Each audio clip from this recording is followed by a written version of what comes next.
Praise to the lord. మన ప్రభువైన యేసుక్రీస్తు గొప్ప నామంలో అందరికీ శుభములు. దేవుని వాక్యము మన పాదములకు దీపము, మన త్రోవకు వెలుగై ఉన్నది. కాబట్టి ఈ వాక్యంను మీరు విని అనేక మందికి షేర్ చేయండి. దేవుని పరిచర్యలో మీరు పాలు పొందండి.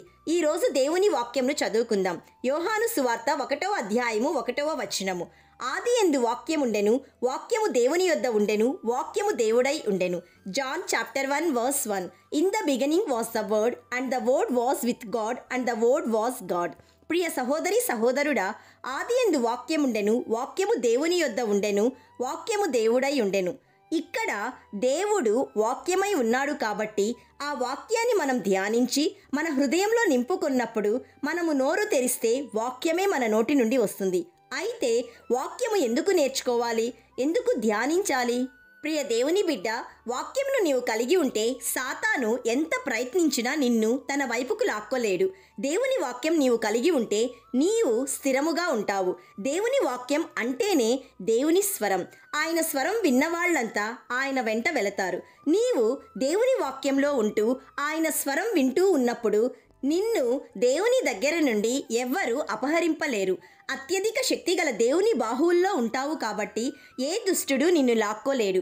అంతేకాదు, దేవుని వాక్యము నీలో ఇంకిపోయే కొద్దీ నీవు దేవుని స్వరూపంలోనికి మారిపోయి భయము లేని వాడిగా, భయము లేని దానవుగా ఉంటావు. దావీదు వలె, దానియేలు వలె, పేతురు, యోహాను, పౌలు వలె, ఇంకా అపోస్తుల వలె జీవిస్తావు. అంతేకాదు, దేవుని వాక్యం నీలో ఉంటే ఏ రోగము, ఏ దారిద్ర్యము కూడా నిన్ను బంధింపలేదు. నీలో దేవుని వాక్యం ఉన్నప్పుడు భయము అనే పరిధి నుండి విశ్వాసము అనే పరిధిలోకి వెళ్తావు. విశ్వాస పరిధిలోకి అపవాది రాలేడు. ప్రపంచమంతా భయం అనే పరిధిలో ఉన్నా నీవు మాత్రం దేవుని వాక్యం నీలో ఉంచుకొని విశ్వాస పరిధిలో ఉన్నావు కాబట్టి ఏ విపత్తు వచ్చినా ఎదుర్కొనగలవు. అంతేకాదు, వాక్యము నీలో ఉన్నప్పుడు దేవుని ఆత్మ నీలోకి వస్తుంది. My dear friend, praise be to the God and Father of our Lord Jesus Christ, who has blessed us in the heavenly realms with every spiritual blessing in Christ. కాబట్టి ప్రియ విశ్వాసి, మన ప్రభువు వాక్యమై ఉన్నాడు కాబట్టి వాక్యాన్ని మనలో నింపుకొని దేవుని మహిమపరుస్తూ ఇంకా అనేక మందికి సువార్తను ప్రకటిద్దాం, దేవుని దగ్గరకు నడిపిద్దాం. ప్రార్థన చేసుకుందాం, ఏకీభవించండి. సృష్టికర్త అయిన దేవా, ఈరోజు జీవవాక్యం ద్వారా నాతో మాట్లాడినందుకు మీకు స్తోత్రములు. తండ్రి, నాలో నీ వాక్యము సమృద్ధిగా ఉండుటకు కృప దయచేయండి.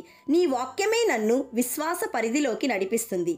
తండ్రి, నీ వాక్యము ద్వారా నాలో ఉన్న అంతరంగ పురుషుని బలపరచమని బ్రతిమాలు కొంచున్నాను.